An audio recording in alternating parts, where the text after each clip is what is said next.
Now let's get into the video.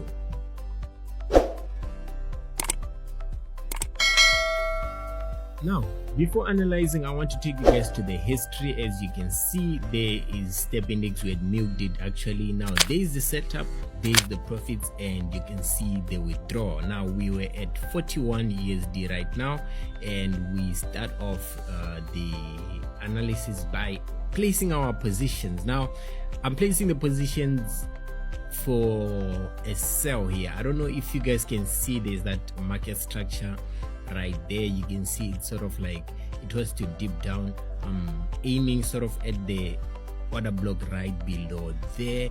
It's not really a complex entry, it's a basic one, but I will show you guys why this is sort of a counter trend. Now it's a counter trend because it has to buy later on, and I'll also show you the entries I took when I bought later on. Now let me show you guys why I decided to sell VIX 250s. This is a counter trend, guys, keep that in mind. Now let me just hide the active orders so that they won't be distracting us during the analysis. And of course our setup is just on the 4-hour time frame. So the break of structure below that low, and as soon as price broke structure below the low, it consolidated. Now you can see the consolidation there, and then it gave us a swipe.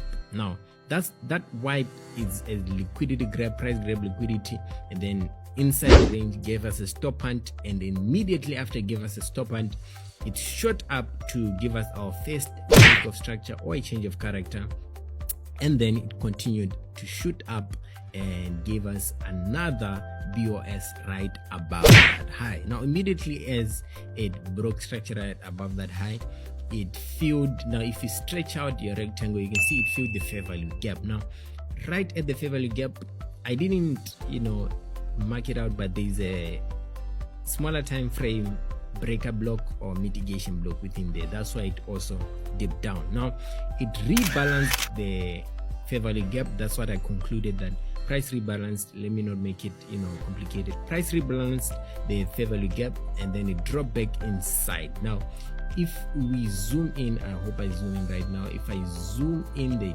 charts, you can see, you will see clearly that it dipped down and then it respected an interest point, and now it has to continue shooting up, and we'll get to that soon.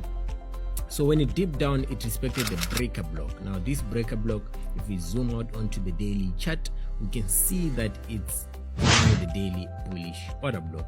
That's why it continued to shoot up. So price basically has to continue shooting up. This is a reversal. We are basically in a reversal from the 4-hour chart. And why did I sell? I think you guys are asking yourself. So right above those two highs is, they lay some pool of liquidity, which is buy side liquidity. So we both agree that price has to buy, isn't it? But why am I selling? Because later on I'll show you. Let me just show you guys why that I ended up buying it at a later time frame. So you can see this is a different account. I ended up buying this VIX 250s, and I did not milk it nicely. That's what it ate me inside. Yeah, it was frustrating that I didn't milk the buy enough. Now you guys are asking, why didn't you milk it with the same account? Yeah, it's because I had withdrawn in this account and it was at a later time frame. So let's get back into our sell. I now want to show you guys why I sold, and I think it's basic. So let's get back to the analysis. Now you can see here price continued to move up to break structure above that high. Now it did not have enough momentum to continue to break structure above the high on to our left.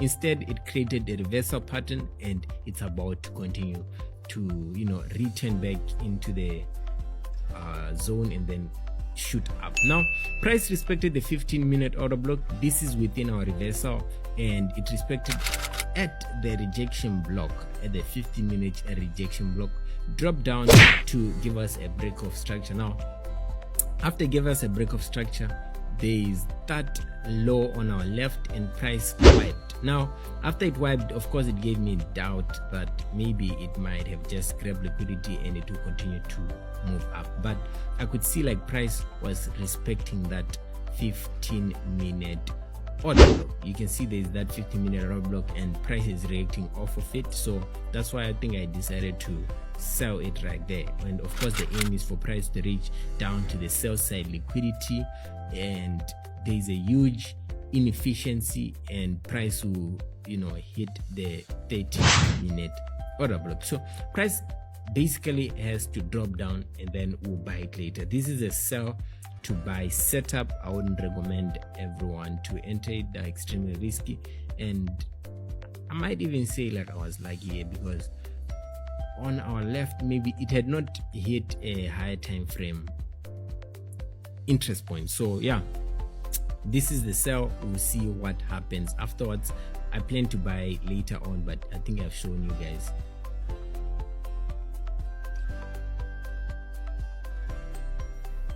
So this is after some few minutes, maybe I think an hour maximum, and we're close to double the account, and I decided I think I should stay in. So around this time I decided to enter 10 to add on 0.05. This is just to add on. So at first I think I had entered more than that.